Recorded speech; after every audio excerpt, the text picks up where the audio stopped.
Good evening and welcome to the Invictus Racing League in partnership with Venturi Studios.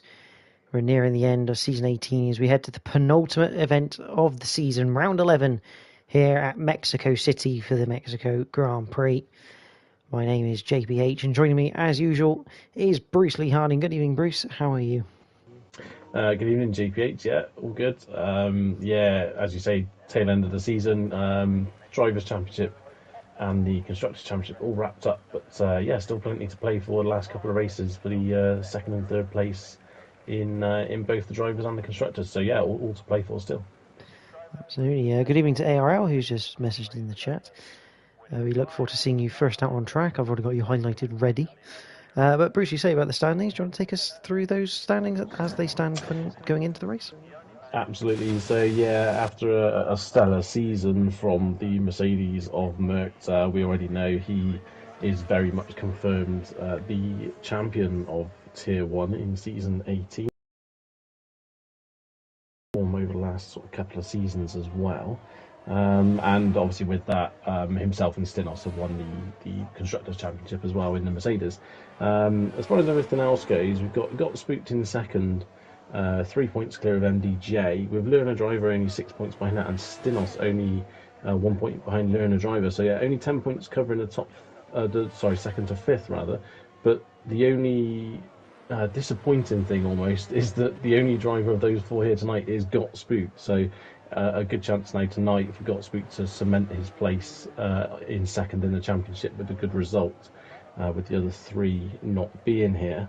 At the moment, obviously Mercedes miles clear and winning the constructors, but McLaren and AlphaTauri currently tied on 119 each, with Williams only a further 5 points behind. So yeah, still plenty to play for. And yeah, a shame obviously MDJ's not here, because MDJ and Raska, I think they'd have had a really good chance, with there only being the one McLaren as well on the grid, and I believe also only the one. So no, there's two AlphaTauri. So yeah, maybe a good chance tonight for the AlphaTauri team to stretch their legs a little bit and get that second place. Yeah, absolutely. Interesting though that ARL came out and has basically done like an installation lap. And come straight back in the pits. Obviously, maybe something not quite right on the front wing. But we'll go on board with Alex. Alex M1 comes out of the Paratalta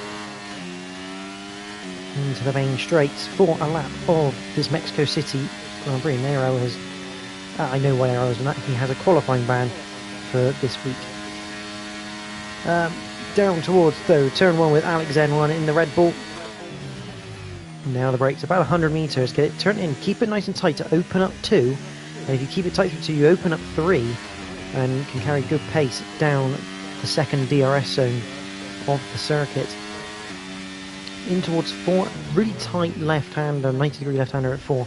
Again, you want to try and keep it tight to then open up five to get the best run out of it. Then you head into six, a double apex right-hander, down towards the S's then,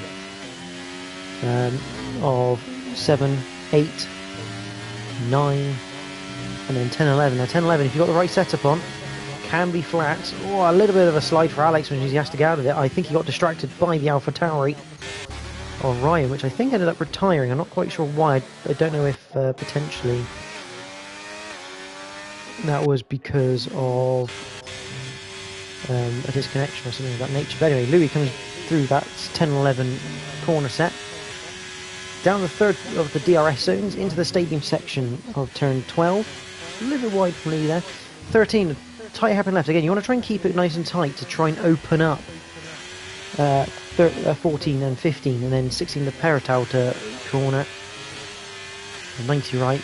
Try and squeeze the power as early as you can. A 1:17.0 is Louis' initial time here in the Ferrari, but that last corner, we've seen it in this week, that last corner causing a little bit of chaos in the races. Yeah, it's definitely a tricky one. We see, as you say, you've seen a few moments on there. Yeah, Ryan looking like he's a big off, really. He's gone off to the right-hand side on the S's section, so which is unusual. Most people normally tend to go left, so a bit of a strange one. And got spooked in preparation for his flying lap, which he's just about to come into the stadium section now. Actually spun it as Bashi goes provisional pole. spun it on this last right-hander out of the stadium section, so had to do about a 45-point turn, but he's got going. He's managed to get a good run. Bit of a slide there out of the last corner and onto the pit straight, keeps a tight line and goes provisional with a 1:16.6. Reshko just coming through the final corner now, 16 and 17. Across the line, a 1:31.6. That's definitely not representative of what Reshko can do. Alex on his second lap. I don't know if he is on a flyer. No, he's not. He is on a flyer, so that he's probably used all of his battery quite early. But it's still 1 minute 16.7, which is pretty good from the Red Bull. Yeah, so that was a second lap there, I think, for Alex on those tyres. So, yeah, with a little bit of lack of ERS at the end and slightly worn tyres, I think he'll be encouraged by that time and fancy his chances of getting that provisional pole when they maybe hit their second bunch of laps. But we've got Merckx out on his intermediate diesel setting out at a 1:22. Just getting his eye in on the circuit. But yeah, now we've got Nick Houston, who's big slide out the stadium.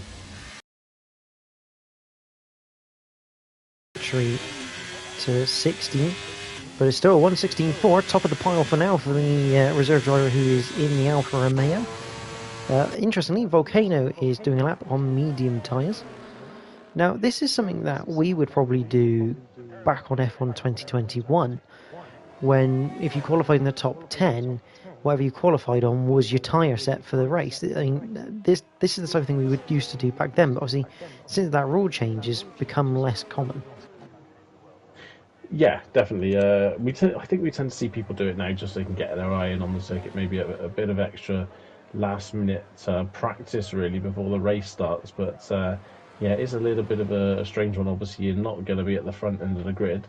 Although, having said that, if you do manage to put it at front end of the grid on the mediums, I think you fancy your chances in the race. Yes, yeah, it wouldn't be a bad option, to say the least.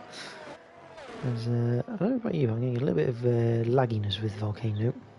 Yeah, he's doing a bit of the okie dokie at the moment on the circuit, but yeah, hopefully that settles itself down. Maybe that might be because I got a feeling we've had a driver in which might be Tirak. So I'm hoping it's just someone coming into the session. But Reshka going round. I'm trying to work out what Reshka's up to. I mean, he's done a 17.0, which is a pretty good time. It puts him in the mix, really, for that top 5. I mean, it's quite a good showing so far from Louis and Reshka. As Reshka just clips the pole on the entry to the pinning, I think just about gets it slowed down in time. Yeah, good solid laps, as you say. I think Volcano will be happy on those mediums. He's only 1 second off the pace, which on the medium tyres, I think the softs will easily gain you that 1 second around this circuit. Especially, the level of extra commitment you can have through the S's and just the extra grip out of the stadium section as well. I think he'll be quite encouraged by that. Yes. Yeah, I mean, it'd be interesting to see how the race plans in terms of setups, because as we've seen this week, a range of different setups being used, from high wings, lower wings, kind of like in the middle wings sort of territory. I mean, this circuit, I mean, you have to be comfortable through that middle sector. You can't have a car that is feeling a little bit twitchy or loose through that middle section of S's, because if you've got a car like that, very easy just to DNF just from one touch of a curb. Yeah, and I think the other side to it there as well, in a similar vein, is obviously if you it's so tempting to run those low wings because of the long straights. But the problem is if you can't get the commitment and the confidence through the S's, you can easily lose the time behind the car in front if it's on a higher wing setting. And then it doesn't matter that you've got better wings for the straights because you'll be too far behind them anyway to take advantage of it. So it is really difficult to strike that balance, really.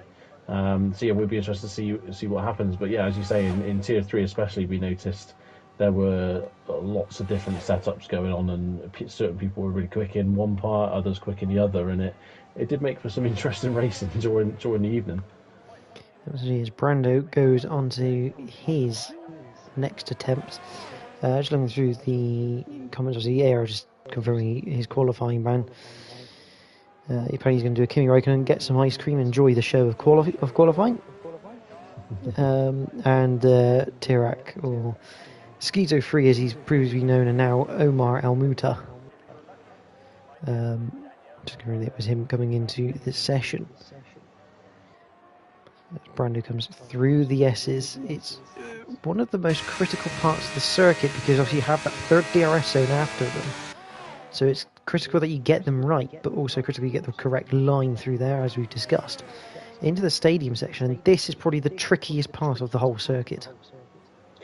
Yeah, definitely. It's very easy to miss that apex for sure. And I think also not only that, I think one of the corners that's been difficult for people this week has been into turn, I believe it'll be turn 4.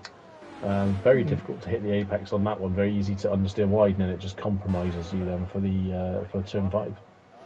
Yeah, and just talking about the stadium section, Brando was getting very squirrely into the Peralta corner. Got spooked. Will set the fastest lap of the session, 1:15.7. That is an incredibly good time. It's nearly 7/10 quicker than Nick Houston. That might take some beating from Spooked. Yeah, Nick currently 1/10 up at the moment at the second sector, so you just see what he can gain now through the stadium. He's having a big push here, using all the road, all the curb, maybe slightly missing the apex on the hairpin in the stadium, but still good momentum so far. And he's going to keep it tight to the right hand side.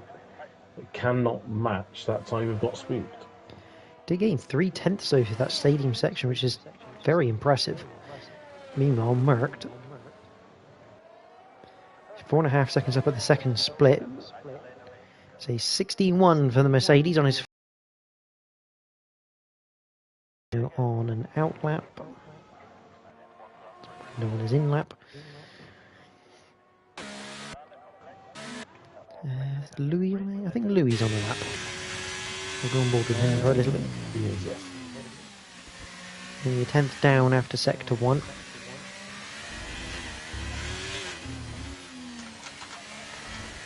Through 6 and down towards the S as we go with the Ferrari.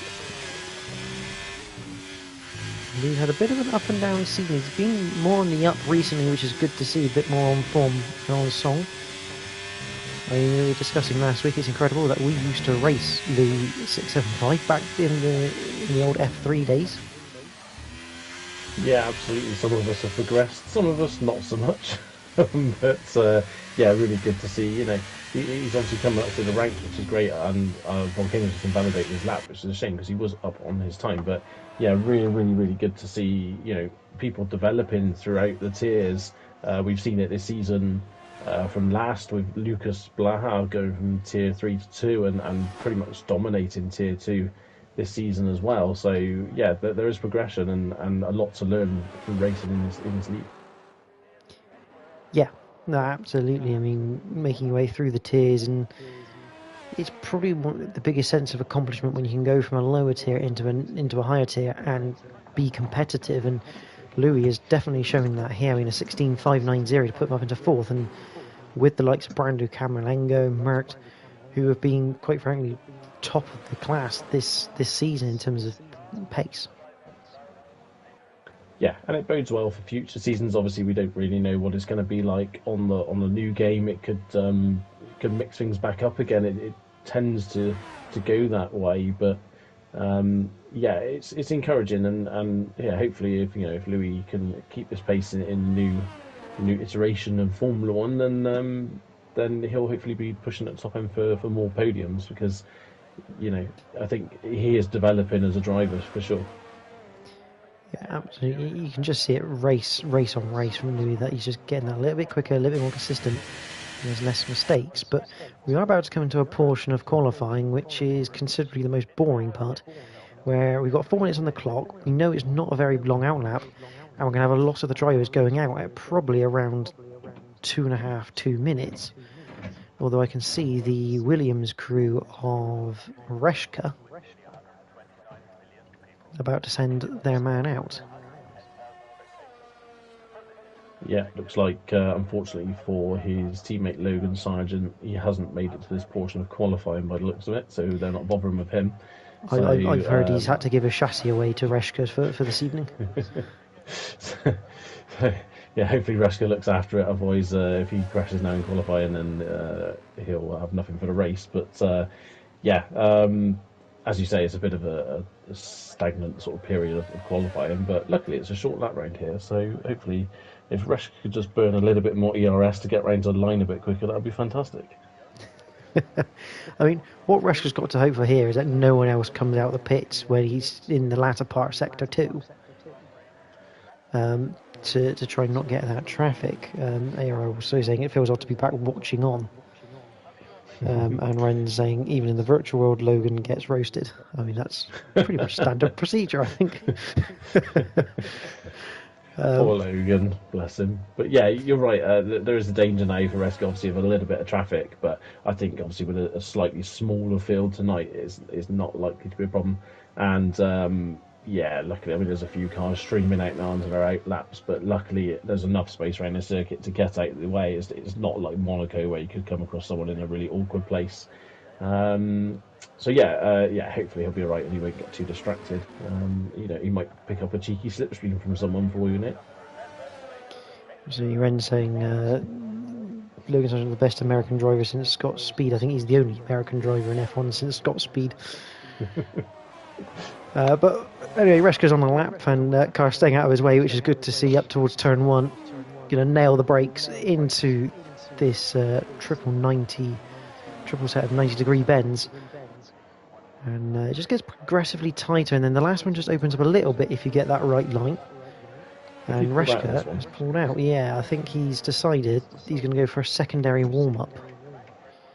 I mean, we have seen this before, where drivers go for maybe a second warm-up lap, because the soft tyres actually perform better on a second lap than they do on a first. Potentially, yeah. I mean, it could just be he's not happy with his braking point there for turn 1. It's easier just to bail out of it straight away and go again the next lap. But it means Alex is now the next driver to start his final flying lap.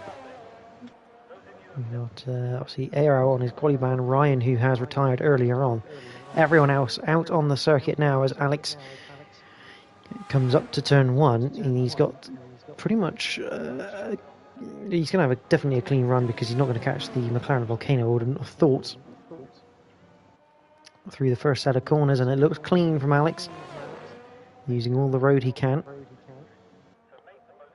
Currently sits on a 1:16.7 and across the first split, 0.04 up. So right now he's not quite initiating or looking like he's going to change position. But that is only after about 17 seconds and a straight and 3 corners.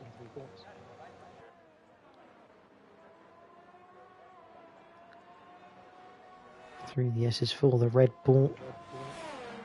Try and take as much curve as you can for that last little sector to open everything up and take that 4/10 up then for Alex. So he's found some time in that middle sector. Towards the stadium we go. 2 more corners left. Back end trying to step away on the exit the stadium into the Parrot Outer. Keep it nice and tight across the lines. A 16.3 puts him 4th overall for now.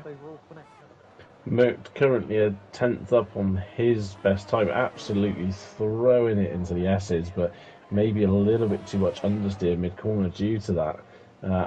So the invalidation for Merck, so 3rd is the best he's going to get, so it's whether or not anyone can now outdo him.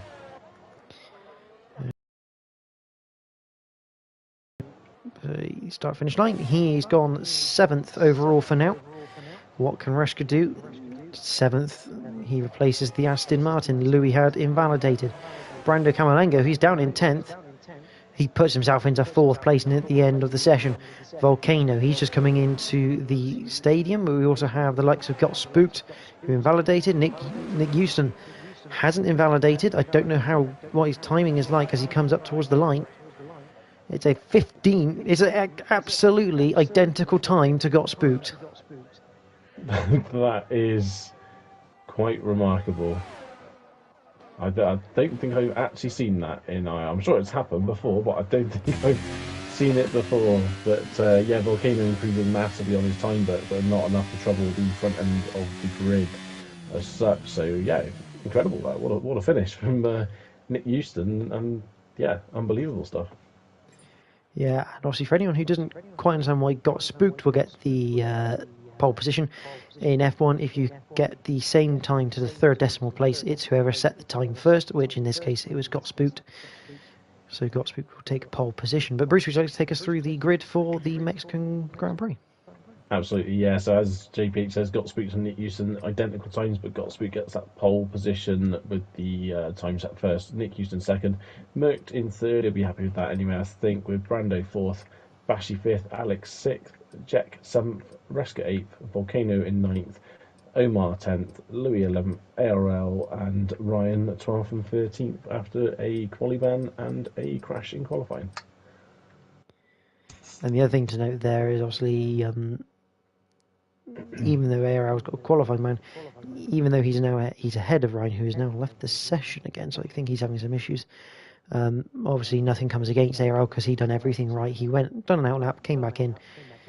He can't do much else, and we've got a lot of people leaving the session. I don't know, is this happening for you, Bruce?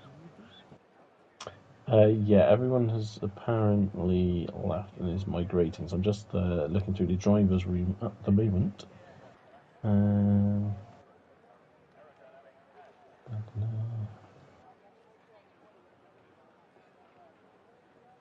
Just going through it. It's a very long transcript right now. I'm just looking through. Yeah, so the lobby has been restarted, but we'll be keeping the grid as per what has just been set, basically. So. Okay, so we'll. I'll leave it on this screen for now because it's better than the main menu. Watching loads of fans clapping at absolutely no drivers. And whilst it looks like we're going to have a race start, we're not going to have a race start because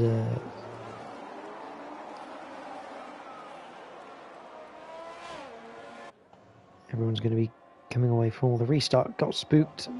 Reshka, Ryan, looks like they are all just getting a bit of a practice start in.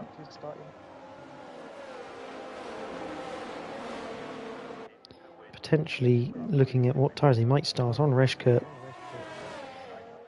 medium. Scott Spook potentially going to be going on the hard tyre for his first stint. You never know.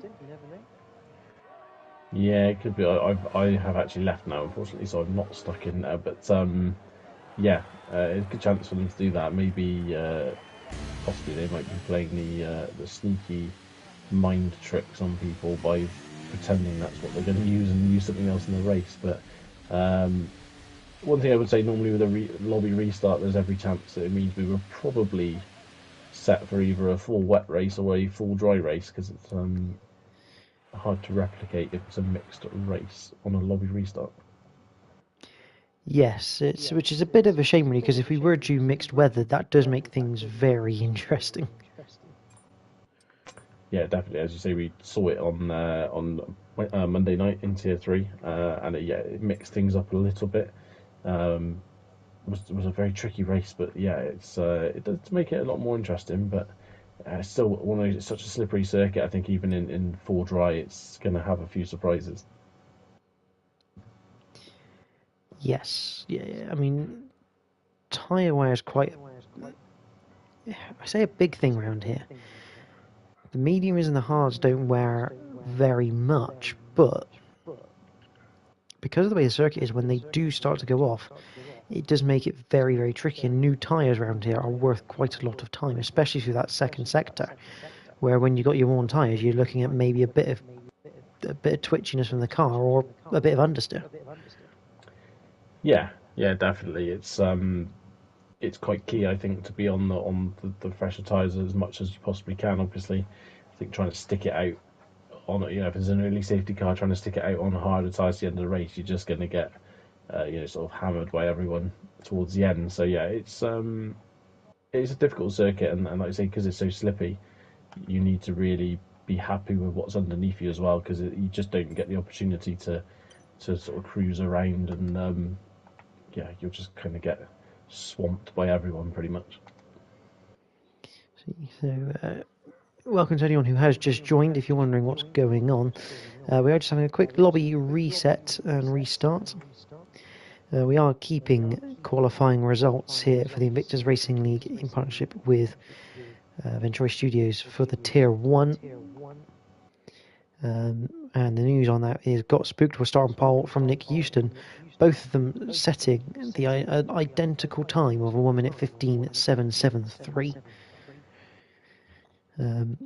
Which, I mean, it's unheard of in real life, let alone in game life as well. But, yeah, very unusual, but great to see that it's super competitive tonight from what it appears to be anyway. And yeah, it got spooked. Obviously, as we said, he's in with a shout of that second place and cementing that second place, and that's the perfect start for him tonight. Is getting that pole position. Hopefully, he can propel himself to get that done tonight. yeah, and also you mentioned about how competitive tonight is. It is good, but I think it's a trait of these sort of shorter circuits. Obviously, we're going to have like Brazil next week, which we're probably expecting to be of a similar nature in closeness. But obviously, the smaller the circuit, the less time you kind of have to lose on a lap. But at the same time, the action part of the race becomes quite high because of how short the lap is and because of how close everyone is. You're looking at potentially a lot more overtakes, plus potentially more incidents. I mean, we know it's a pretty high chance of a safety car here at Mexico City. Yes, definitely. We had the full quota on Monday night. I think the safety car got bored of coming out after a while. But yeah, it's a strange circuit, and obviously it's not technically a street circuit, but the walls are very close and on a lot of high-speed corners as well. So it's very easy for it to go wrong very, very quickly. And as I say, one of the hot points has been the S's, people losing it through there, and also that final corner out of the Peritola as well.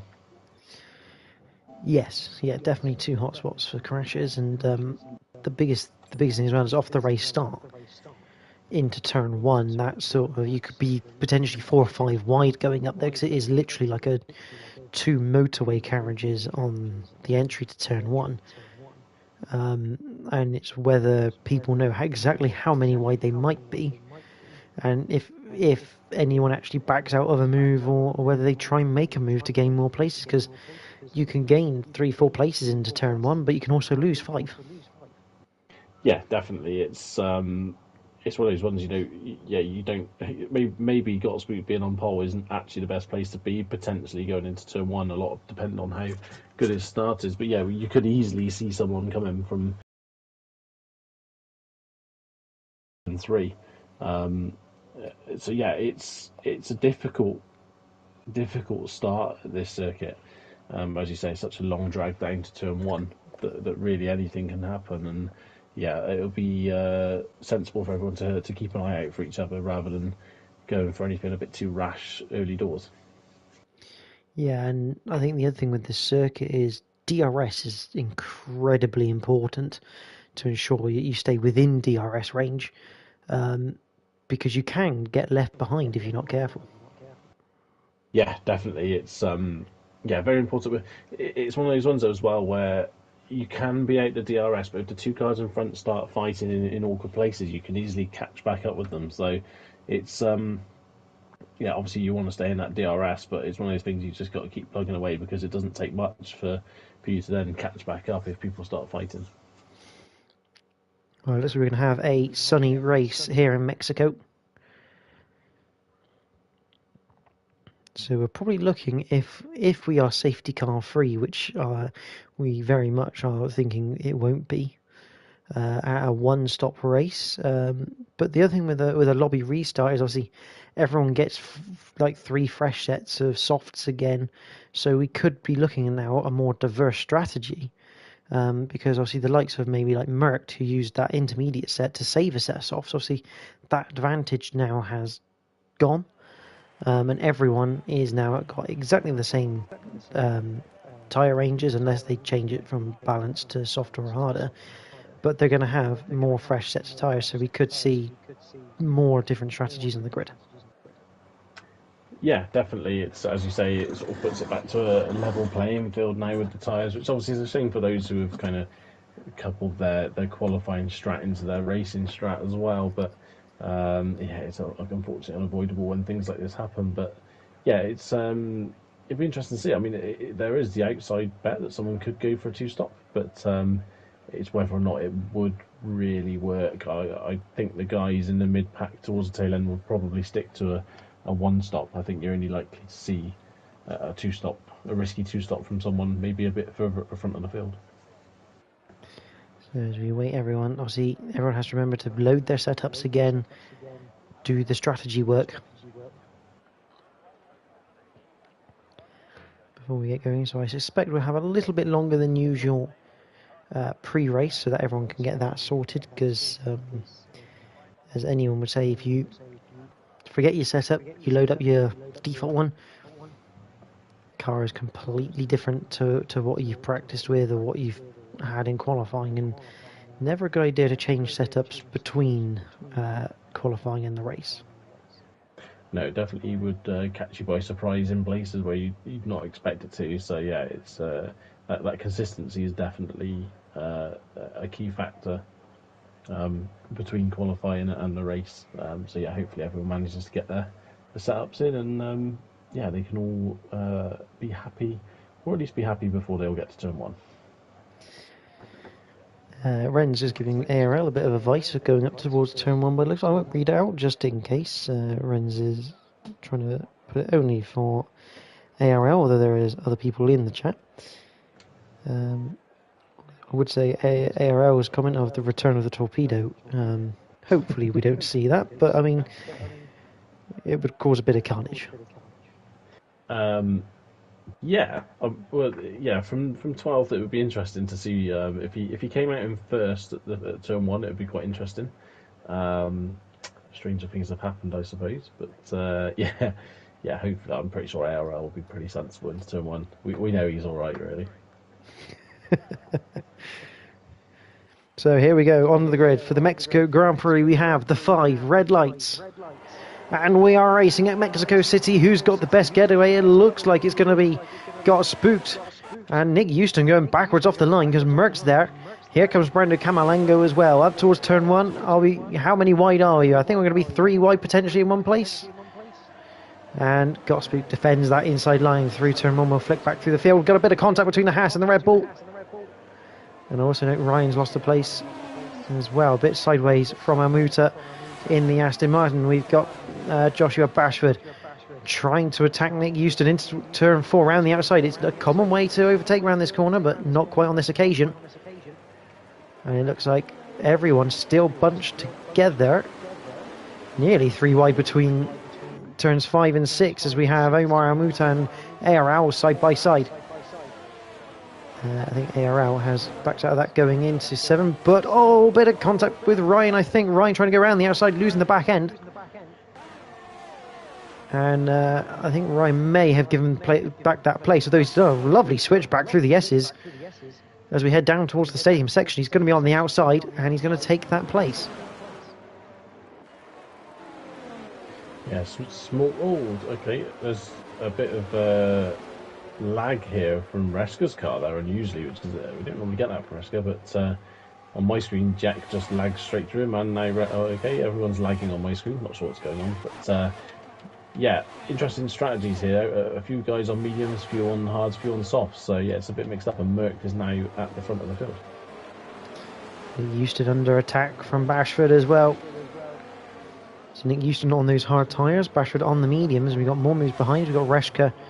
Louis gone backwards a couple of places. He's lost places to Reska and Alex, though he's side by side with Alex as we head towards Alex on the inside of Reska. That's opportunistic. A little bit of contact by the looks of it.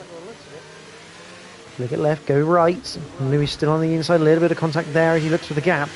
Brando Camalengo's got past, Got Spooked in the meantime as we're watching this 3-way battle. And Alex will claim 7th place from Reska in the end. That's a good bit of opportunistic driving from the Red Bull to go from passing Louis to down the inside of Reska. Yeah, definitely. There's a bit of a group of guys here, isn't there, at the back? From Alex, pretty much all the way back to Ryan ARL, just a little bit off the back end of this queue here, but he is on the hard tyres, so the race will come to him a bit further up. But yeah, I'm suffering from a little bit of occasional lag from this battle, but that's Omar down the inside, and that's on my Rushka screen. went Reshka's off. car, yeah, Reshka well off the track there. So I'm not quite sure what happened. DRS is enabled. But I must admit, Got Spooked is looking like he's struggling a lot on these hard tyres. He is losing places hand over fist, and it's not even like he's gaining it back through the corners. No, yeah, a bit of a strange one there. Here comes just watching Bashford. back here. Look around the outside, can't quite do it.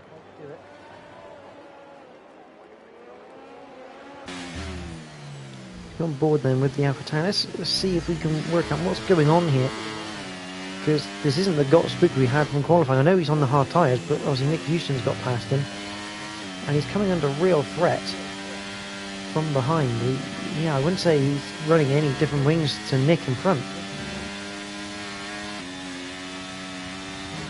Yeah, it's a bit strange. I mean, we know obviously Nick quite quick. Reshka's now left the session, so I think maybe some of that lag was an issue with maybe Reshka's connection there, which is unusual. We've not had a problem for quite some time, so yeah. I don't know if you want to try and get Reshka an invite to come back in. Might be worth, I would say, putting it in the group, but it might pop up for a few people. But Got Spooked looking to retake the position from Nick Houston with a bit of DRS. I wonder if it's just maybe a wing setting that's causing the issues at the moment. Joshua Bashford was almost under attack from Volcano. Volcano backing out of that one for now.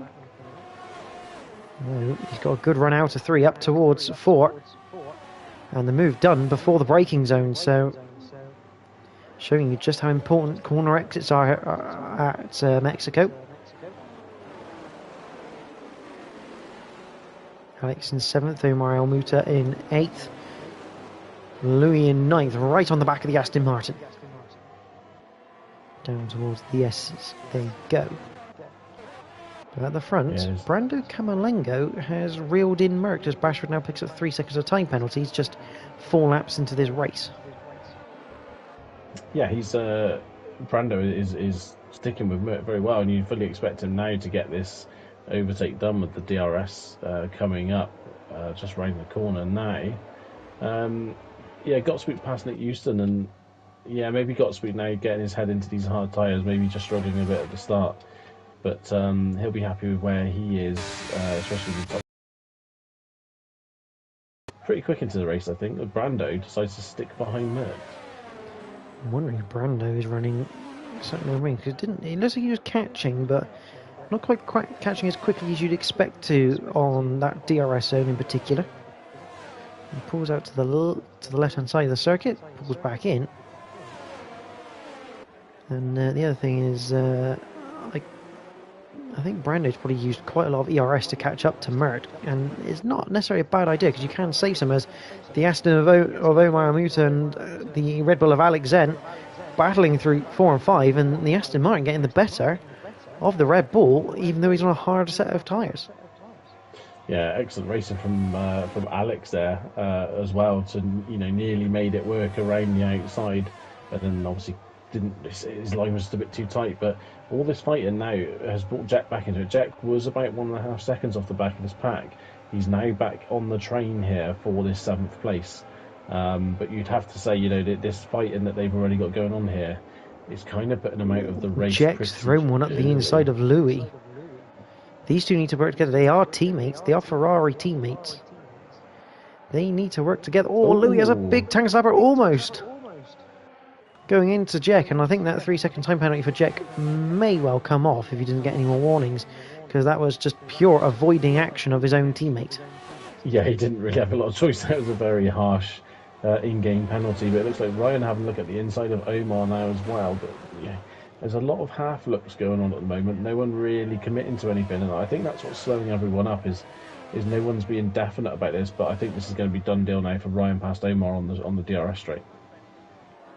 Yeah, the two Ferraris are still squabbling behind, side by side through 5 and 6. This is just going to ruin their races. It looks like kind of Louis kind of got pushed wide a little bit from Jack, and Jack now clear to go after Omar in front.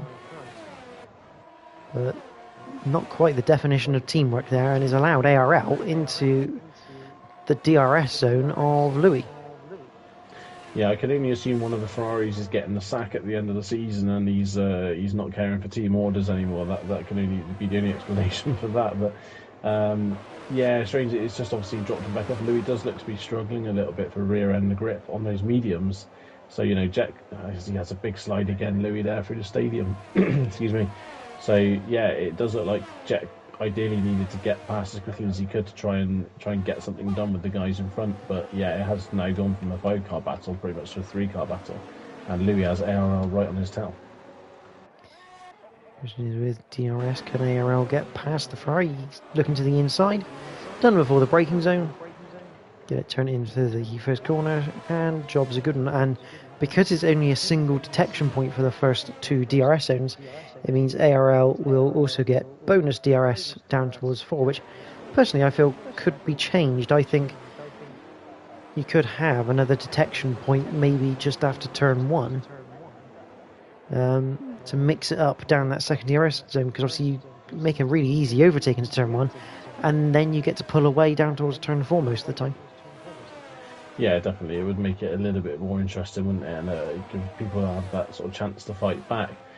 Just looking a little bit further ahead, Nick Houston kind of sticking with the gap there to Brando and Merck, but he's now got 3 cars behind him. He's got Spook, Volcano and Bashi all within DRS. So yeah, they've all closed up now for this fight for 3rd place. 9 astern, 3rd to 6th. Yeah, I mean, they're all just a little bit too far away at the moment with this DRS train, although got Spook looking to the inside. It was very tight into 1, but Nick Houston survives. Meanwhile, Ryan gets past Alex into turn 1. ARL defends that position from Louis. And everything that this quartet is doing for 3rd place, this is just helping Merck, helping Brando, just letting them build this gap now. So that when they come in, they're going to get an undercon, everyone, because they're on the softs, they'll be the first to come in. But obviously you don't want to give them too much of a gap, because it means more of a gap to close down later in the race. Yeah, absolutely. It'd be interesting to see what the top 2 guys do here, whether they opt for a 2-stop, which might be a bit of an outside bet, or whether or not they try and drag these tyres out to maybe lap 16, 17, and then put the medium tyres on, which means then it'll be We've got a much pitter. a straight fight. It's Merck. Merck has come into the pits, lap number 8. At the end of lap 8, he's come into the pits. He's going to put on a set of medium tyres, and I think this is the start of a 2-stop strategy for Merck. Yeah, I think you could well be right. It'd be interesting to see whether he goes 2 sets of mediums or back to the softs for the end of the race now. But yeah, obviously it drops him right to the back. But as you say, the undercut is going to be absolutely huge now because of how early he's come in the pits. And more importantly for him, he's come out in clean air. He doesn't have anyone in front of him. He's got a good 6.3 seconds to ARL. So he can just crack on and just put some laps on in the book here before he even has to attempt trying to get stuck behind people. Yeah, definitely. He's in a good position, isn't he? And yeah, obviously you'd have to think once he catches up with the group in front, just the sheer tyre advantage he'll have will be pretty massive. It'd now be interesting to see whether Nick Houston can start catching Brando. Now Brando doesn't have Merck's DRS to play with. Whether or not the hard tyres start eating into those soft tyres. But if Merckx is going for a 2-stop, obviously he's going to have to do a lot of overtaking now to the end of the race. Yeah, I mean, you do kind of wonder a little bit whether Merck's trying it just to be a little bit different and have a bit of fun, because he's already crowned Drivers' Champion, they're already crowned Constructors. So could this just be Merck maybe testing a few things out and having a little bit of fun? As here comes Ryan on Alex down towards turn 1. Pretty simple move. Question is, can Omar Almuta get past? No, he can't. The two Ferraris are once again having a battle, almost come to blows once again. Oh, and it looks like Jack just chopped across the front of Louis. And once again, ARL brought back into the battle. I think maybe looked worse than it probably was there with Jet. I think Louis kind of hopped across the curb and it made him understeer a little bit across the road, unfortunately, towards Jet. But yeah, luckily they got away with it. But yeah, as you say, IRL's now in the battle. And to be fair, I think they're all sort of kind of starting to catch this battle for 6th place as well. So we're kind of getting close to 9-on-6 car fight for 6th place. And you were saying about Merck's new tyres, he's taken 3 seconds out of these battling cars in the space of a lap. Yeah, I think the hardest part for Merck here is going to be getting through these cars without getting into any grief with them, really. Alex just mega sideways coming out of the stadium. And it's going to make him a bit of a target for the Aston Martin. He's lucky to still be in DRS range. Merck's fast lap of 1:19.258. And here comes Alex back past Ryan, and the speed of that Aston's quite good. But you can see how much Alex is struggling on those mediums already. Yeah, definitely. They're not fun. He's flashing as well, so he's used quite a lot of ERS to get himself in this position. But yeah, it's a difficult one, really. You know, he's got to just stick at it and try and stay in front as long as possible. You know, on those medium tyres, he kind of has a little bit more options as to what he can do at the end of the race than maybe Omar does on the hards. Yes, it's certainly going to be interesting to see how this dealt with. I mean, we've got all 3 types of tyre in this battle. Although I note that as Ryan has kind of dropped off a little bit. And Omar can't quite get past. I don't know if there's just the game being weird, but I don't think I saw anyone using DRS down that straight. But I don't know whether it might just be the game not quite reflecting it properly. Yeah, it might well be. I'd be surprised if no one's using it. But Merck now right on the side of ARL, and I think he's going to get past ARL just on pure straight line speed here. Yeah, wings are open on both of them. But ARL obviously keeping with Merck because they both have DRS.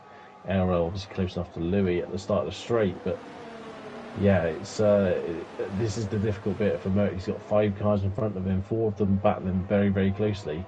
It's getting through them without any dramas. Yeah, he's going to be almost patient, like just picking them off one by one as he's down the inside of Louis. And we know the likes of ARL and Louis, they won't fight if it's not their fight.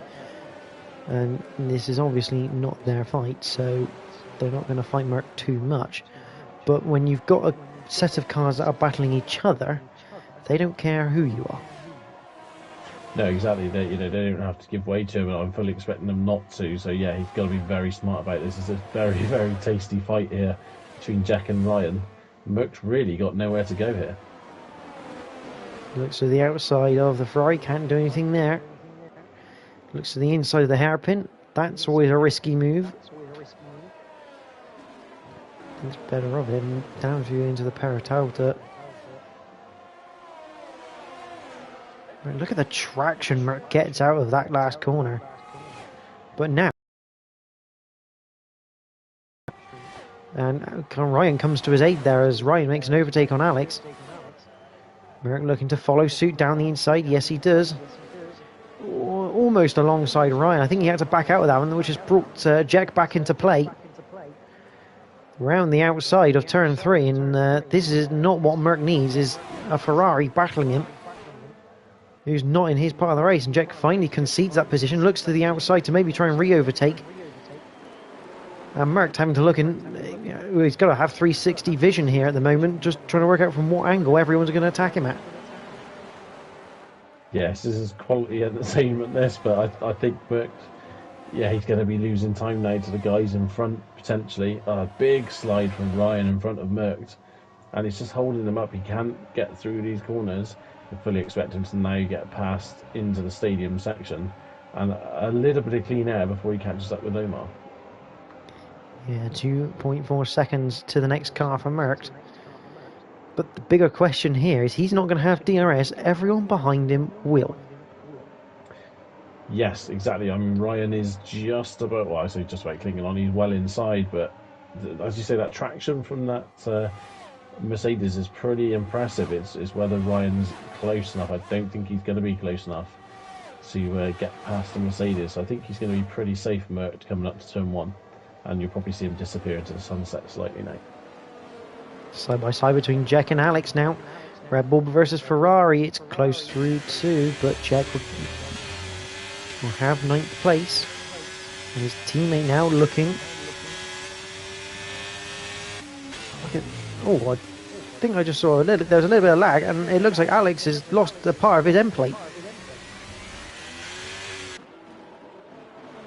No, yeah, it does look like on the right-hand side, yeah, he's lost a little bit of end plate, so that's a disaster. He's going to have to come in the pits to get that changed and maybe switch to the hard tyres to try and go to the end of the race and see what he can make of it. Volcano's now ahead of Nick Houston as well, so you got Spooked and Volcano 2nd and 3rd, and the gap to Brando is starting to come down. Yeah, it was around, what, 2.83 seconds, now down to 2.4, 2.3. I mean, Brando has been on those soft tyres for 13 laps, so they're not exactly fresh anymore. And it does look like this is where the crossover is, where the soft tyres are starting to fall off the cliff. And the thing I know is Brando's flashing. He's used a lot of ERS this race alone, which isn't helping his straight line speed, as Volcano looked around the outside of Spooked. Nothing quite happening there. Meanwhile, near further the back, we've got Jack and Ryan fighting into turn 1, and Jack up into 8th place. Meanwhile, Louis maybe going to have a look at Ryan into turn 4. Yeah, Merckx passed Omar as well, so he's now got the train of cars fighting for 2nd, which could well soon become a train fighting for 1st. But yeah, Jack and Ryan continuing this battle. Good little switch back from Jack, but not close enough to do anything there with that. And Alex has indeed, he has come in the pits, but on the hard tyres and a new front wing, so I'd expect Alex now to maybe try and take this to the end of the race. Houston looking at the back of Volcano, can't quite get him into the stadium. Does run a bit wide though, which could leave him vulnerable to Bashford behind. Further back, we've got ARL having a little nose at Louis. I can't remember the last time we focused more on 8th place than we did at the front. But this is fantastic racing to watch, and I'm more than happy to watch this. Yeah, great to see there's some battles all throughout the field. And that's the pits for Ryan, so yeah, will he switch to hard tyres as well? Yeah, those soft tyres obviously crying enough. Got Spooked is eating into Brando's lead at a fairly significant rate now as well. These two Ferraris still haven't got the memo. Although I guess Ferrari are probably still looking for answers as to why their drivers aren't working together. Volcano now down to 5th. So he's dropped from what was 3rd down to 5th place now. McLaren going backwards, other people going forwards, and got Spooked. I think he's just within DRS, because that was his detection point there. Yes, yep. He does have DRS, and now we're going to have a fight for the lead. The question is, will Brando pull into the pits before this battle becomes a battle? Because surely you don't want to be losing time trying to fight Got Spooked. No, I think it would be wise for him to come in now, and he does indeed, as you suggested, yeah. So Brando in the pits, fully expect him to go to the hard tyres now as well. He's made those softs last a long time. And this is the thing now for Merck. Merck now, realistically, he's technically going to be behind Brando, and Brando... Actually, Brando goes to the mediums, so fancying his chances of doing 20 laps on those medium tyres. I mean, if he's done 15 on the softs, I think 20 on the mediums is probably not a bad shot, especially with the lesser fuel load. To wear the tyres less. Yeah, it's definitely possible. I mean, really, for all these guys in front of Merck, you know, to stand a chance, I think, of beating him, they realistically have to start thinking about pitting now, so that they will get that undercut. They'll kind of re-undercut Merc after the undercut Merc did to them, and yeah, then try and defend from him towards the end of the race.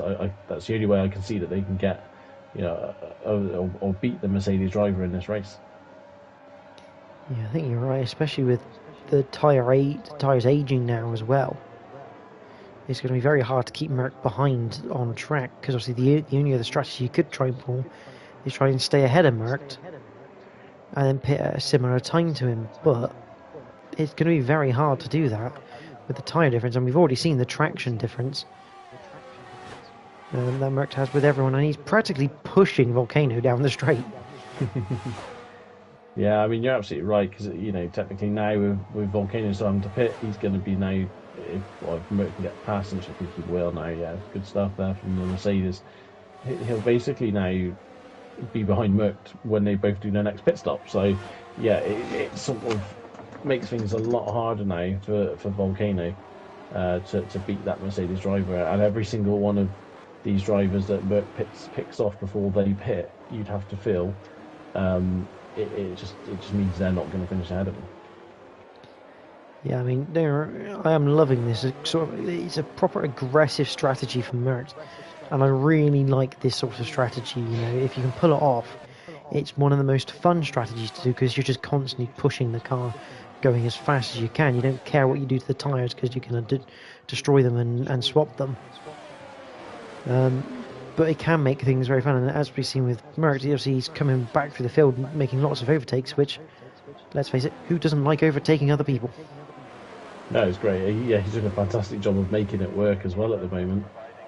Still no one else pitting in front of him. We've got Spook now in the pits though, so yeah, that is him in for what will be, I believe, his only pit stop. The question is, does he go to the softs, or does he stick safe with the mediums? It surely is. Merc gets past Bashford. It's mediums for Spooked, and Merc into the lead.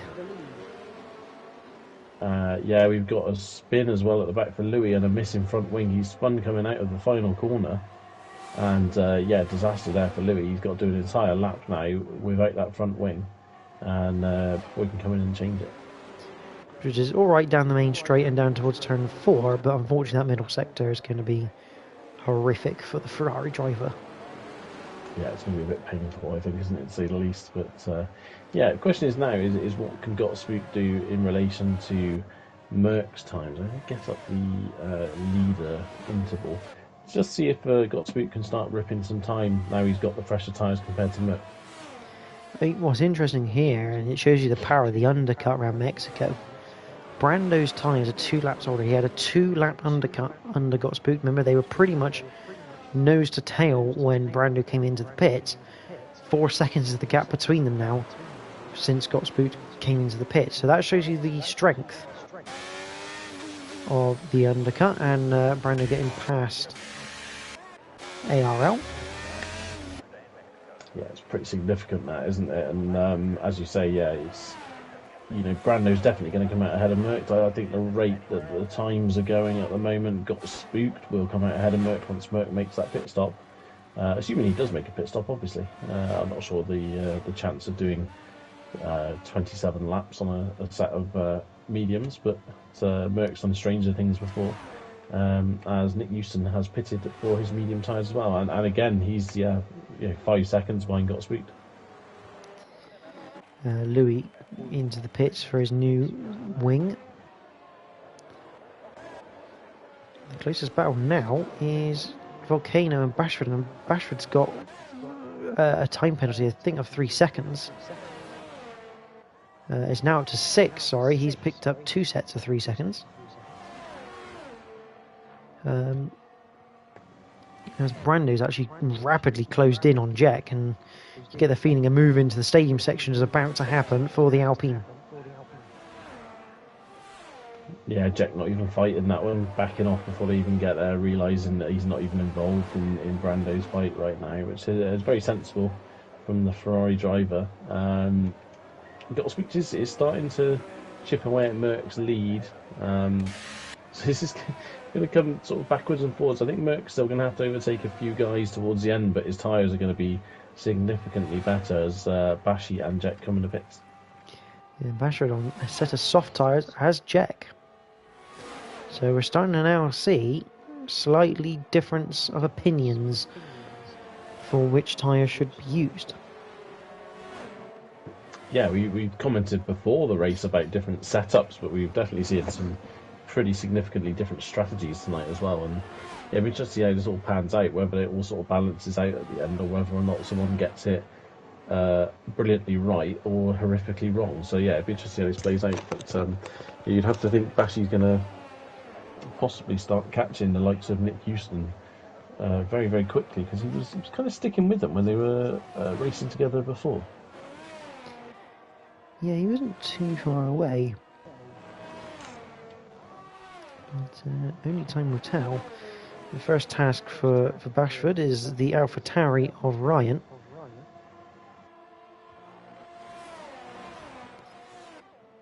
And what's going to be interesting here is Louis and Reshka. They're going to be fighting for that final point at the moment. 22 laps in, full green running. Volcano in as well. Yes, he's going to come in off of his mediums. As Got Spook puts in the fastest lap of the race, a 1:18.394. But yeah, we've still got all 13 runners still driving around the circuit right now. Yeah, it's good to see. No significance. Obviously, Louis unfortunate to rip off his front wing just a minute ago, and that's seen him at the back of the field now. But as you say, all not lost. He's only 5 seconds behind Reshka after Reshka had that disconnect earlier. So yeah, everyone's still fighting for something. And even though it's a little bit spread out at the moment, you do feel obviously Bashy and Ryan are quite close to each other. But you do feel it could concertina up pretty severely towards the end of this race with the vast difference of tyre life that's currently going round. But yeah, you'd have to feel maybe ARL is praying for a safety car or something in his current position, up to 5th at the moment, but obviously yet to make a stop. And Omar in 2nd with those 21 lap old hards as well. Yeah, I mean, it would be, I think at the moment, a little bit of a miracle for that to happen, but you just never know. Meanwhile, ARL is being caught by Nick Houston. Merck's in the pits. So we're going to have, another 14, he's played, 8, 14, 14. Another set of medium tyres for the Mercedes. Question is, how much time will he have to make up? Yeah, definitely. ARL now getting overtaken by Nick Houston, the Alfa Romeo teammates there. And yeah, so Nick has come out in front of Merck, ARL in front of Merck, but obviously he has to pit still. Bashy is about to overtake Merck potentially as well into turn 1. We have a virtual safety car. What is that for? Not sure. Let's have a little look around the field. Is anyone missing a front wing? That's what I'm looking for. Yes, Alex. The Red Bull yeah, maybe that maybe again obviously picks up a 3-second penalty under the VSC, which is obviously not ideal. Yeah, maybe that was for his for the final corner, and a drive-through penalty for Alex as well. I think he's kind of given up almost here, but yeah, DRS back enabled, back racing again, and Reshka's come in the pits to put on a fresh set of medium. So yeah, maybe he's hoping to make advantage of that VSC a little bit more, but actually possibly might not have worked out too well.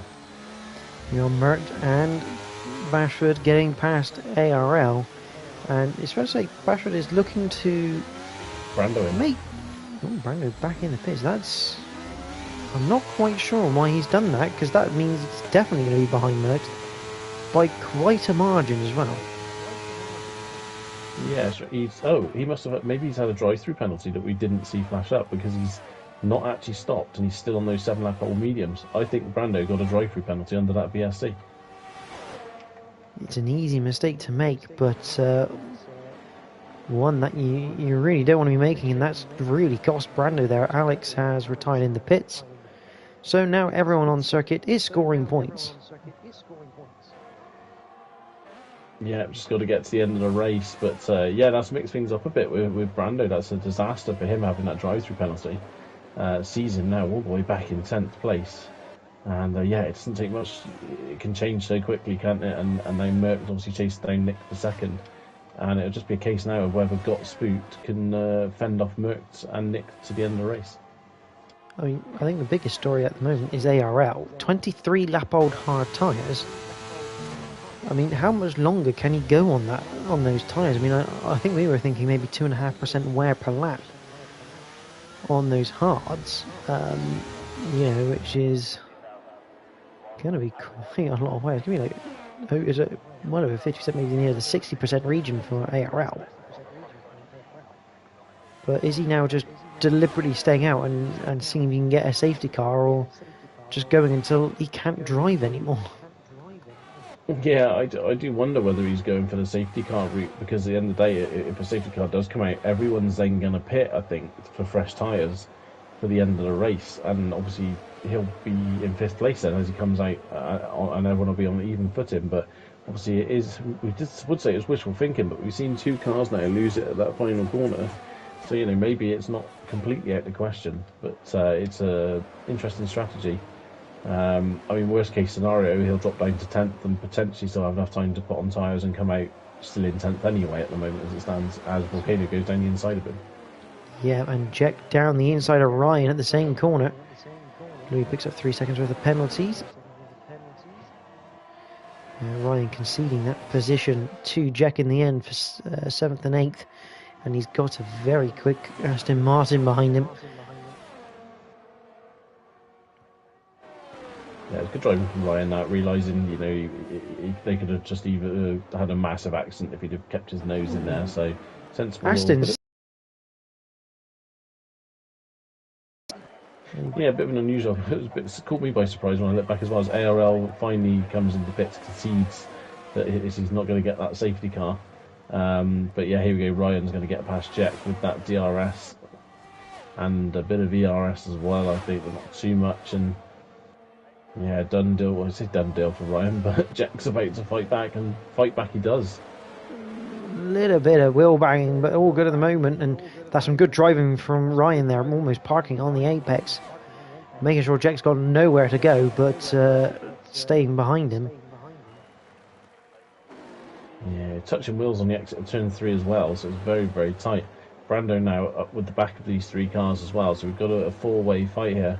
Brando's going to want to try and clear these guys, but again, this is a similar situation to what Merckx had earlier, in that he can't risk anything trying to get past him. He's got to be a little bit sensible, otherwise it could go very, very wrong. But we know that Brando, actually, as Brando runs wide and goes over the curve, we know Brando's got a little bit more pace than these guys in front, and he's going to want to try and make the best of this race as much as he can now with that drive-through penalty earlier.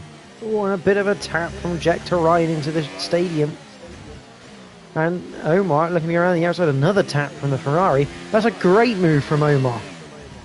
Round the outside of the hairpin. I mean, that is incredibly opportunistic and brave, but fantastic all at the same time. Merckx got past Nick Houston in a straight line, but that's nowhere near as exciting as the Aston Martin of Omar. No, it was incredible. And Omar now up to 6th place with the DRS. Jack coming fast here as well at the inside of Ryan. A bit more wheel banging between those two. Brando's going to look for a switchback now on Ryan, I think. And Jack doesn't have much ERS to play with, and here comes Ryan. Brando with a bucket of popcorn, not really what he was wanting to do right now, but this is what's in front of him. Side by side, 3-4 into 5. Room has to be given. Jack gets 3 seconds of penalties from running wide. That's going to play in the hands of Ryan and Brando as we come through 6 down towards 7-8 into the S's. Yeah, brilliant driving there. Ryan gave Jack the room on the outside, but I think Jack just drifted slightly wide. Unfortunately, picked up that 3-second penalty. This is looking very interesting there. It's spread out a bit. I mean, Omar, now he's got past Jack and Ryan, he has disappeared up the road at a fair rate of knots. It's quite surprising, because you'd think Jack's 6-lap-old softs would have been as good as Omar's 4-lap mediums, even at this stage. I think that very interesting. I think that just shows what happens when you start fighting with each other. Because obviously Omar got past Ryan, and then Ryan and Jack were battling for 6-7 corners and allowed Omar to just run away. Yeah, definitely. I mean, you look, Omar wasn't far ahead of Brando. He's now 3.2 seconds up the road from the Alpine driver, with two cars between them, just by getting that move done. So yeah, it is massively important. Merckx is catching Got Spooked. Not at a massive rate of knots, but it's quick enough, I think, that we'll see them fighting each other towards the end of this race. But Nick is also clinging onto the back of that Mercedes as well. Yeah, it's interesting because there's only about 4 laps difference in tyres between Got Spooked and Merckx. It'd be interesting to see just how much that will kind of like differ come the end of the race. I did get a question about the fastest lap. Fastest lap is currently held with Bashford, a 1:17.86.6, the only person in the 17 so far. As Brando Camarino. Yeah, he's actually having a very strong race, but unfortunately the penalties, I think, that he's picked up. Let's have a quick look a minute.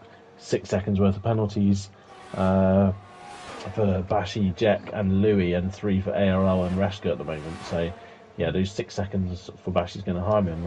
And yeah, I think you're about to say Brando passed Ryan.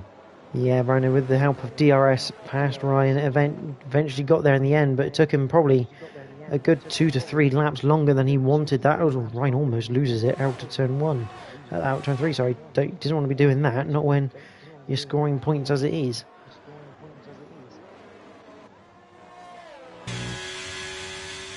I'm not winning here because we're trying to, I say hunt down Merckx. I think it's more like just follow Merckx and try and cruise up to the back of Spooked with him. Yeah, he's definitely just trying to stick with Merckx at the moment.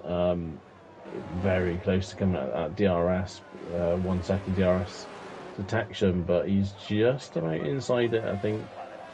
That's very close, actually. I think he's got it. He does. Yes, so yeah, this will help. But obviously he'll want to then get involved when Got Spook and Merckx inevitably start fighting each other for that first place. I think it'll give Nick a chance to get involved as well for that race win. Yeah, actually, as you've seen, the battles can create more issues to the drivers battling and present very good opportunities for those that are patient. And for those that are patient, like Omar, he's now on the back of Volcano. He's on the back of Bashford. And I think we're about to have a 3-car fight for 4th place, even though in reality Bashford is not really in this fight at the moment due to penalties. Yeah, he's done great here, Omar, to fight back through the field. He's had to do a lot of overtaking and a lot of defending tonight to get himself in his position, but the race has definitely come to the Aston Martin driver, and yeah, he's looking good for a 4th place here. I think if he can get past Volcano, I'd expect him to maybe just disappear up the road a little bit. Those soft tyres are going to start to scream a little bit soon, I think, for the Haas and the McLaren. Much later, Omar is on the brakes, and I will just say this forever: if I'm saying your name completely wrong, let me know afterwards. So I'm sure I'm completely butchering it. But he's looking at the back of Volcano. You can see a slight bit of traction difference now between the 2 sets of tyres, and that crossover period coming quite quickly as Volcano, I think, realising this, trying to now get ahead of Bashford and trying to run away, but Omar just follows him through and stays on his gearbox. Yeah, definitely. I think you could see it get done here. They'll both have DRS because of obviously the detection's only for the other straight, but it's going to be an easy job there for Omar to get past Volcano, I think. Outbreaks Volcano trying to stick it around the outside, but I don't think it's going to happen. And yeah, Omar is clear, and yeah, I'd expect him to disappear a little bit up the road now. Good from Omar, that though. He still left that car's width just on the off chance the Volcano might stay there. Yeah, definitely. Just to ensure that it was clean, and he still got that move done. But back to the front and Got Spooked. He's got 5 laps that he has to defend his position from Merckx. And he's going to hope that Nick Houston can help him with this by attacking Merckx when they start battling. Yeah, normally in past times we would have seen Mercked here come up to the back of Got Spooked and not actually go for that race lead, but I think he's going to have to play this different with Nick being so close. And there goes the... Oh, but Got Spooked, not giving up just yet. Forcing Merck to go on a line he didn't really want to take through turn 2, I don't think. Again, but the problem is here, Merck gets that DRS for the second DRS zone. Didn't quite put out as much of a gap as I thought he might do, so interesting to see how this trio goes now. Volcano just half a second away from Omar, but still unable to make that move. And you get the feeling Omar might now break that 1 second through the second sector.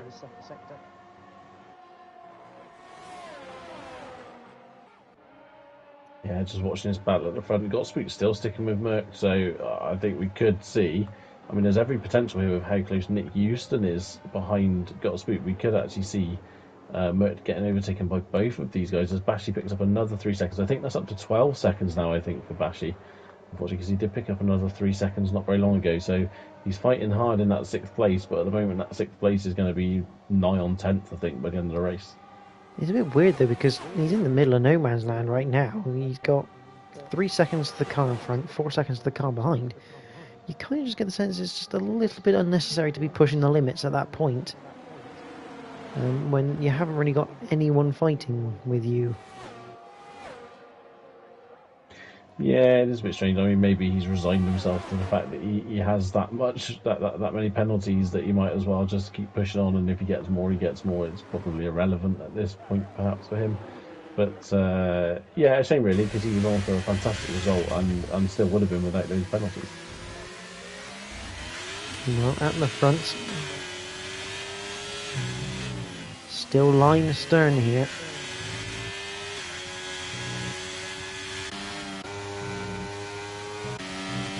And you do wonder whether the strategy for Spooked and Nick Houston here could be to not bother using any ERS. Save the ERS, use the DRS, and almost kind of make Merck have to use his. Because we've seen it a couple times this season where Merck's had to use that ERS to stay ahead, and it's left him a little vulnerable near the end. Yeah, definitely. I think as well with the power of the DRS down the straights as well, it may be that they don't need to use it as much.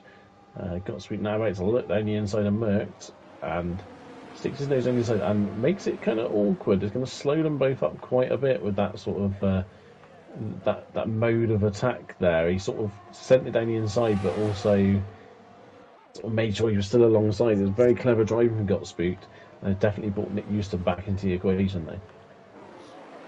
Yeah, and you kind of get the feeling with Got Spooked, that could be a bit of a dress rehearsal for the final lap, because he's done that on lap 34.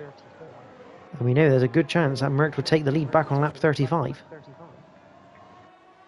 Yeah, absolutely. But yeah, as I say, Nick Houston, he's very, very close to that Mercedes. And yeah, I think he could well get involved with this as well. And the stadium for the 34th time in this race.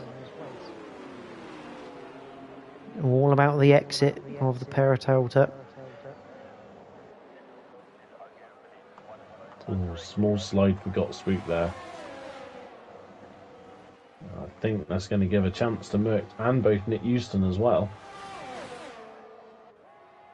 So Reshka coming out of the pits, and as you say, Merck's passed. Here comes Nick Houston. He's going to look to the inside. Side by side between second and third. They don't want to do this too much. They'll let Merck get away. A little bit of contact. Big mistake from the two of them there fighting.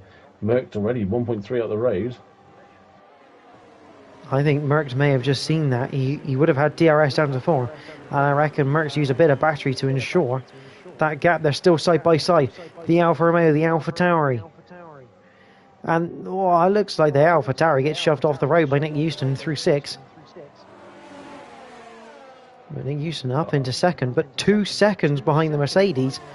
This could have been a very interesting finale for the race victory, but those two have decided they're going to race for second instead.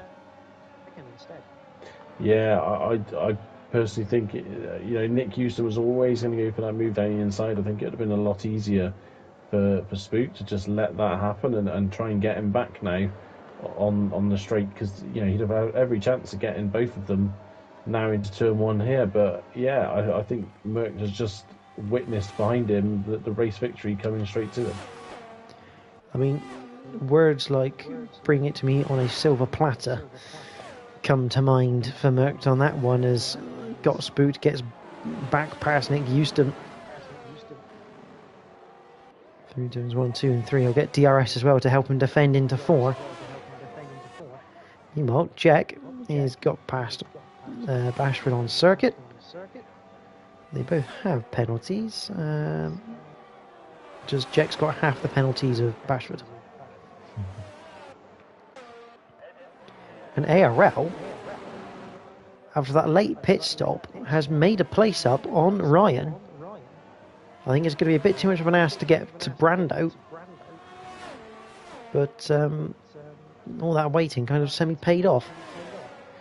Meanwhile, Nick Houston is kind of being a little bit hassled by Reshka.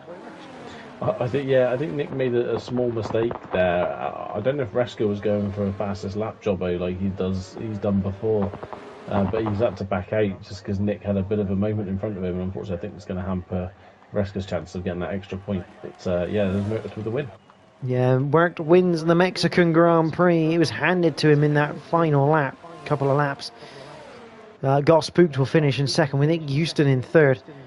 What a race from Omar Al-Muta. Fourth place in the Aston Martin. A fantastic bit of strategy. Bashford picks up another for 3 seconds to make his up into 15. Volcano picks up 5th. Brando Camalango, after all of that, picks up 6th after post-race penalties. Jack in 7th. Ryan in 8th. He got past ARL. I say, again, by way of track limit penalties. Bashford is in 10th. Louis coming round for 11th, as we already saw. Reshka a lap down, but he still scores that point for 12th place.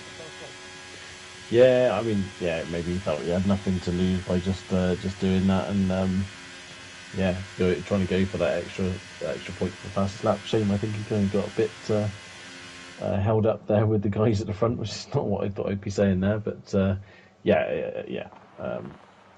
points for everyone that finished, which is nice. It's nice for everyone to get something on the scoreboard. See, the driver of the day by the game is Omar Al-Muta, and I have to say, Bruce, I have to agree with it. It was a fantastic drive, and that move into the stadium section, I don't think you can beat that today. No, it's fantastic, and I think you look at the times. He's only 13.7 behind Merckx. He had a lot of battling early on. You have to feel maybe if Omar wouldn't have had all that battling at the start of the race, maybe he'd have. Well, I mean, throughout the race, really, he was battling, but he might have actually had a chance of a podium there, I think, towards the end, if things had panned out slightly different at the start. Absolutely. Would you like to take us through the provisional race results for the Mexican Grand Prix?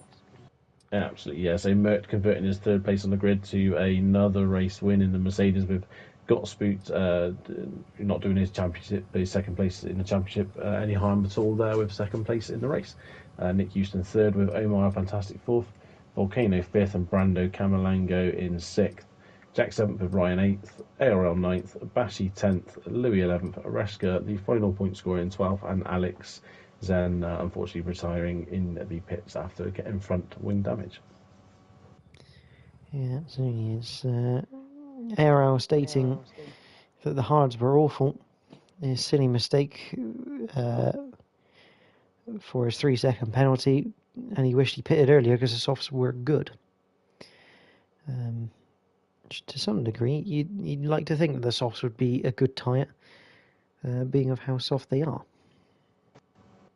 Yeah, it's obviously always they get sketchy, don't they, as you go on through the race. But I think, maybe the hard's not the best tyre for this circuit. It's a slippy circuit anyway at the best of times. So that hard tyre probably not helping his cause at all. But hindsight's a wonderful thing, and sometimes you find out the hard way if things aren't quite going how you hoped with your tyre choice, and obviously you can learn from that then going into the next race and hopefully change things around.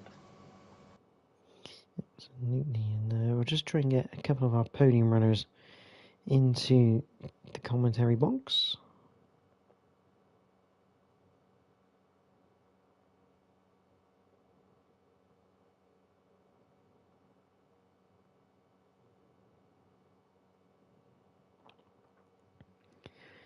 But actually, it's near the season end now. See, that's the penultimate race. We got Brazil for the finale, which, in my opinion, is one of the best circuits for a finale. The racing is always close, and you get constant action. A little bit like tonight, you tend to get constant action throughout the whole lot.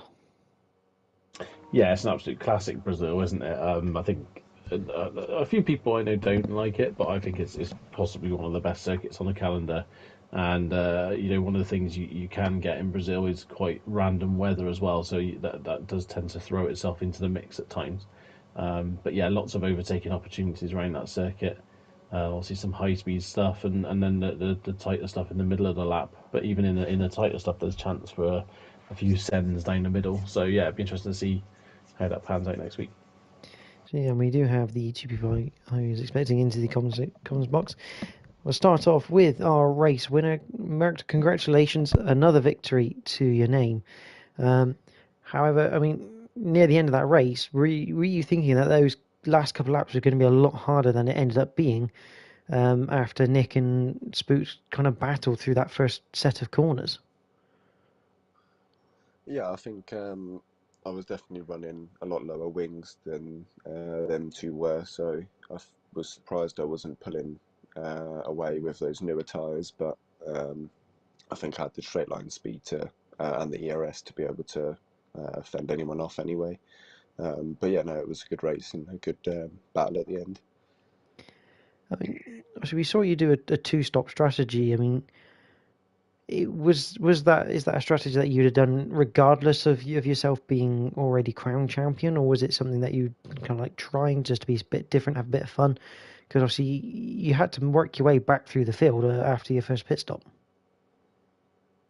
Yeah, for once I actually did a bit more practice than I usually would, and I had a look at the strategy and just saw that the tyre wear at the end was really bad. So I knew the undercut was going to be powerful.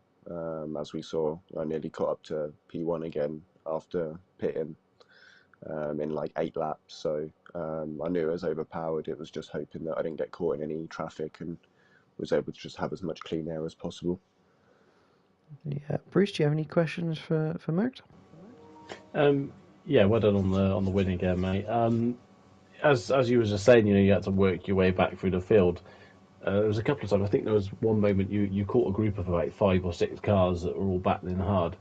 Were you sort of worried about getting through them at any pace, or did you think you had enough time to get through them, pick them off one by one, and then still be in a good position for the end of the race?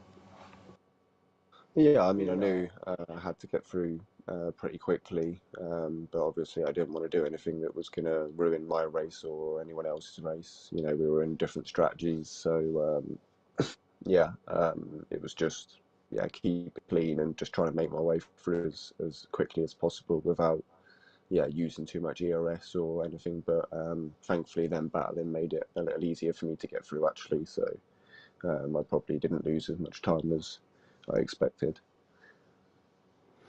And looking forward, obviously, to next week, obviously the final race of the season at Brazil.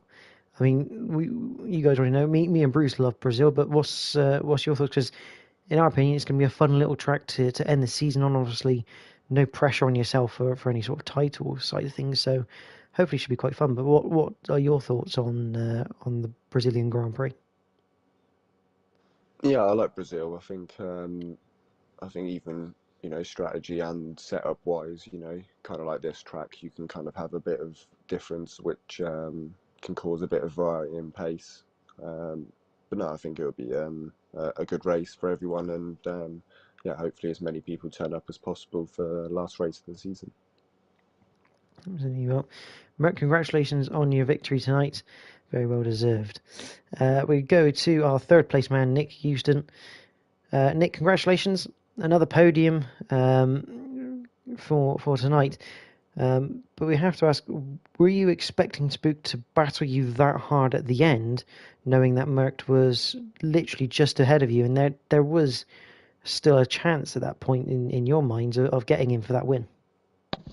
Yeah, thank you. I was a bit surprised because I had a penalty from the previous race, so like for me it didn't really matter all that much because I would have finished third anyway, even if I would have finished first. So yeah, I was surprised, but I was most surprised when he attacked me on like lap 12 because then like we were doing the DRS train and then all of a sudden he was like battling me, which I didn't really understand because we were trying to get the soft runners ahead.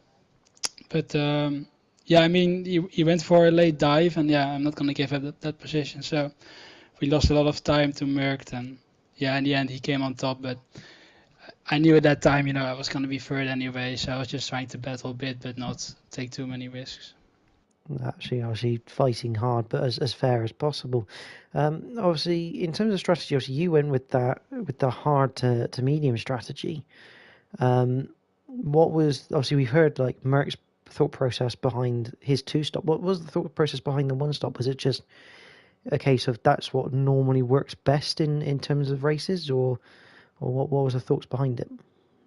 Yes, I haven't done a lot of races on this game, but I remembered always that the hard was a good tire on the previous one, so I sort of used that one because I always like to have the worst tire at the beginning, but I actually really didn't like the hard tire. It didn't really get any better in comparison to the soft or medium runners. On the last lap on the hard, I was maybe just as fast as the people on mediums and soft. So in hindsight, I would have probably not even touched that tire at all. And I think the 2-stop was very good, but I think even maybe a 1-stop with the soft and medium would have been better. The hard just didn't have any grip and didn't really come alive in the final stages. So I didn't really practice the hard stint, so I just thought that hard stint would be a very good tire at the beginning, but no, it really wasn't actually. Bruce, do you have any questions for Nick?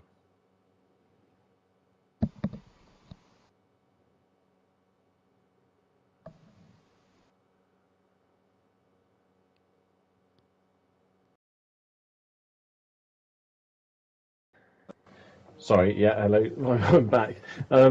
So yeah, well done on the podium, Nick. You was just mentioning then, obviously during the race, you might have changed strategies in hindsight based on what you just experienced. But during the race, a lot of people were doing different tyre strategies, coming in at different times in the pits. How much were you letting that affect your decisions during the race for your pit strategy, or were you kind of set on when you were going to come in from the start of the race? Yeah, so I discovered that the hard wasn't that good, but when I was on the hard, there wasn't really an opportunity to go to a different tire. I think when you're starting on the hard, it's still better to like use the tire and then go to the mediums. But I think it's good that now a lot of different strategies do sort of work. You can make them work. Maybe someone could have made the hard strategy work, but it's better than last year where we always had like a hard medium or medium hard stint. So I think it's a lot of fun, and yeah, it depends also per driver, but I really didn't like the hard tire. And same question as I asked Merckx earlier on. Obviously, we've got Brazil, the last round of the season. What are your thoughts on the Brazil circuit and what you kind of expect from it next week? Yeah, I love Brazil. It's one of my favorites, I guess. I think I'm going to be fast on Brazil than here because I didn't really get the grips for this circuit, but I'm definitely going to practice a bit more for that one and try to get the win. And now I don't have a penalty before starting the race, so that makes it a lot better as well. But I love Brazil, and I think it should be a good last race. Do you well. Nick, congratulations on your third position, and obviously Merckx on the win. Thank you guys for joining us tonight after the race.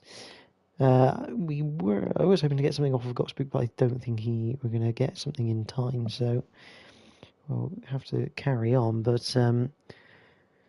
the two drivers that joined us, they both enjoy Brazil, which is only good for us because hopefully that means we're going to see a big battle for the win for the final race. Yeah, definitely, and as Merck said, hopefully we get a really good turnout next week of people that have maybe missed a few races this season. I think we were 7 drivers short tonight or 7 regulars short tonight. So, yeah, hopefully we can get an eye on full grid, and it'll be a pretty spectacular race, I'm sure. Absolutely. And just a note from that race, Brando Camalengo, apparently 1,000th of a second too fast under that virtual safety car, which was the reason for his drive-through penalty. Which is, as we say, the virtual safety car. If you get it right, it's really, really good on the restart. Get it ever so slightly wrong, and you do pay the price.